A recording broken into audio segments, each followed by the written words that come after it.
وَلَقَدْ رَآهُ نَزْلَةً أُخْرَىٰ، اور اس پیغمبر نے دیکھا ہے جبریل کو اوپر سے اترتے ہوئے عند سدرۃ المنتہا، سدرۃ المنتہا کے پاس درخت بیری کا، چھٹے آسمان میں، اس کی شاخیں 7ویں میں ہے، اور ہر آسمان سے شاخیں نظر آتی ہے۔ اندہا جنت الماوا، وہاں پر ایک جنت ماوا ہے۔ اذ یغشی السدرۃ ما یغشی، جب ڈھانک رہا تھا بیری کو وہ جو ڈھانک رہا تھا۔ آپ نے معراج میں کہا، بخاری کتاب الصلاۃ معراج، لہا الوان شتیٰ لا ادری ما ہی، سدرۃ المنتہا کے رنگ بدلتے تھے، ہرے بھرے نیلے پیلے، ہرے بھرے نیلے پیلے۔ آسمانوں میں فرشتے کھڑے ہیں، ہر ایک رنگ کو دیکھ کے یہ مجھے مل رہا ہے، یہ مجھے ہدایت ہو رہی ہے، چالو کرو، روکو، مارو، پھینکو، اٹھاؤ۔ سلطنت عالیہ، دربار عظمت خداوندی کے احکامات جاری ہے۔ ہر حکم الہی پہلے اس بیری کے درخت پہ آتا ہے، اس کی شاخیں پتے رنگ تبدیل کرتے ہیں۔ شیخ عبدالحق نے کہیں کہا ہے کہ یہ علم کے رنگ تھے، یعنی اس سے ملائک سمجھ لیتے، یہ مطلب ہوگا۔ جیسے آپ روڈ پر دیکھتے ہری بتی جل گئی تو آپ چلو، کیونکہ ہریاں بھریاں آئی ہے ہلاک ہونے کے لیے، مارو ہے۔ سرخ جل گئی، خطرہ ہے، رک جاؤ، پیلی ہے، ابھی صبر کرو۔ جس طرح مختلف اسپتالوں میں، مختلف اداروں میں نظم و نسق کی آوازیں اور رنگیں ہوتی ہے۔ اللہ اللہ۔ بیری کا درخت مبارک درخت ہے، حدیث میں ہے لا تقطع السدرہ، بیری نہ کاٹو، فإنہا تذل وتثمر، یہ سایہ بھی اچھا دیتا ہے اور پھل بھی بڑا شیریں۔ سبحان اللہ۔ اور پھر بیری ایران کی، جس کو عناب کہتے ہیں، سبحان اللہ۔ ہاں، عناب، عناب لب، لعاب دہن، شربتی وصال، یہ نسخہ چاہیے تیرے بیمار کے لیے۔ عناب لب، لعاب دہن، شربتی وصال، اور یہ نسخہ چاہیے تیرے بیمار کے لیے۔ خطیبہ، یہ سیکھو، پنجاب میں یہ موتیاں بکھیرو، پہیاں پہیاں سے کیا ہوگا؟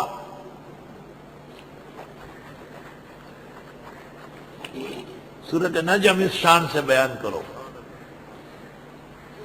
ہر تقریر میں چند آیات پڑھو شوق سے، سمجھ کے پھر اس کی تفسیر کرو۔ اور تماشے اور چٹپٹے بیان کرنے ہو تو پھر ابن قیم کی بدائع و تفسیر دیکھو۔ اذ یغشی السدرۃ ما یغشی، جب ڈھانک رہا تھا بیری کو وہ جو ڈھانک رہا تھا۔ ما زاغ البصر وما طغی، نہ چوکی ہے نگاہ اور نہ ہٹی ہے، باقاعدہ حضرت دیکھ رہے تھے۔ لقد رأى من آیات ربہ الکبریٰ، یقیناً دیکھ چکے ہیں اللہ کی بڑی نشانیوں میں سے۔ اللہ تعالیٰ فرماتے نشانیاں دیکھی، اب بعض غلط کار لوگوں نے کہا اللہ تعالیٰ کو دیکھا ہے، بالکل غلط تفسیر۔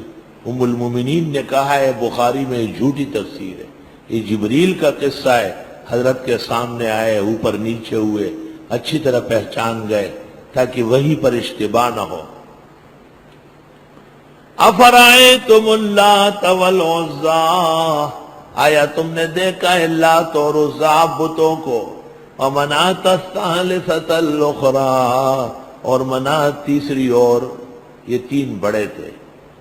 لات کے متعلق بخاری کتاب التفسیر میں ہے کان رجلا صالحا یلت السویق للحاج، موسم حج میں لوگوں کو ستو پلاتا تھا، اللہ نے ولی با کرامت بنایا، اس زمانے کے بدعتیوں نے ان کا پوجا شروع کیا۔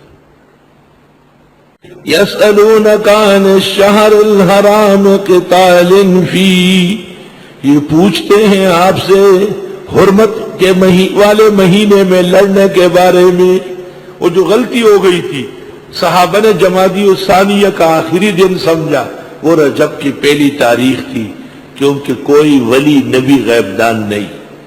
قل قتال فیہ کبیر، آپ فرمائیے لڑنا حرمت والے مہینے میں بڑا گناہ ہے، وصد عن سبیل اللہ، لیکن روکنا اللہ کے دین سے جیسے تم روکتے ہو، وکفر بہ، اور کفر کرنا اللہ کے ساتھ، والمسجد الحرام، اور مسجد حرام سے نکالنا، سبیل اللہ پر عطف ہے، وصد عن سبیل اللہ وصد عن المسجد الحرام، وإخراج أهله، اور نکالنا وہاں کے اہل کو، پیغمبر و صحابہ کو مکے اور کعبے سے نکالنا، منہ اکبر، یہ زیادہ بڑا گناہ ہے عند اللہ، اللہ کے ہاں، والفتنۃ اکبر من القتل، اور کفر و شرک کا فتنہ یہ سب سے زیادہ سنگین ہے قتل و غارت گری سے بھی۔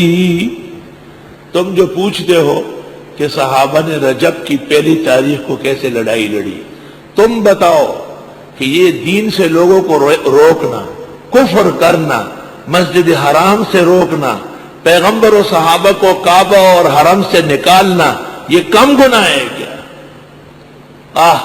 یہ کم گناہ ہے؟ فرید اور شرپسند نے چیف جسٹس کو خراج تقسیم پیش کیا ہے کہ اس نے اس کے ساتھ عدل کیا، اور چیف جسٹس کو کمرہ عدالت میں بے عزت سب سے پہلے اس کے وزیر اعلیٰ بائی نے اس کے لیے کیا۔ یہ دبد و دا بدی دی دا دائرہ تمڑ کو ننے بیارہ کرش بھی دی۔ توبہ توبہ۔ والفتنہ، یہ کفر، شرک، کافروں کا وجود، یہ فتنہ ہے، اکبرو، یہ زیادہ خطرناک ہے من القتل، ان کو قتل کرنے سے، ان کو قتل کر لو، ختم کرو، تاکہ دنیا صاف ستھری ہو جائے، خدا کی زمین دھل دھلا جائے۔ یہ اس اشکال کا جواب ہے جس میں انہوں نے کہا تھا کہ صحابہ نے رجب کو کیوں حملہ کیا، جواب وہ تو غلطی ہو گئی، لیکن تم جو دانستہ صد عن سبیل اللہ، خدا کے ساتھ کفر، نبی اور صحابہ کو مسجد حرام میں داخلہ بند، ان کو مکہ اور کعبے سے باہر نکالنا، اکبر عند اللہ، یہ بہت بڑا گناہ ہے۔ والفتنۃ، اے وجود الکفر وعروج الشرک اکبر من القتل، یہ اور بڑھ کر گناہ ہے قتل سے بھی۔ وہ جو قتل صحابہ نے رجب میں کیا وہ گناہ، لیکن اس سے بڑھ کر تمہارا کفر، تمہارا صد، مسجد حرام اور مکے کی توہین اس سے بڑھ کر ہے۔ تو حاصل کیا نکلا؟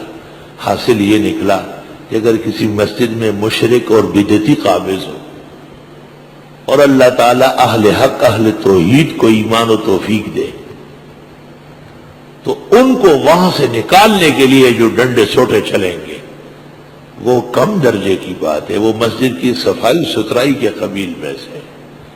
والفتنۃ اکبر من آپ سے لوگ کہیں مسجد میں لڑ رہے ہیں، یہ ہمارے جو نفع والے بھائی ہے تبلیغیان، یہ تو بس تبلیغی نصاب بھی چھوڑ کر گھر بھاگے، ان کو یہ سکھایا گیا کہ فتنہ نہ کرنا۔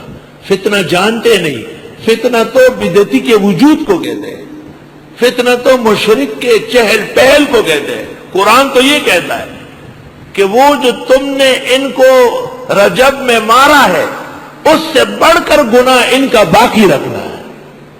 تو حاصل کلام کا یہ نکلا کہ توحید و سنت کے لیے، مسجد اور مدرسے کی عزت و ناموس کے لیے نااہلوں کو باہر نکال دینا عین قرآن کے مطابق۔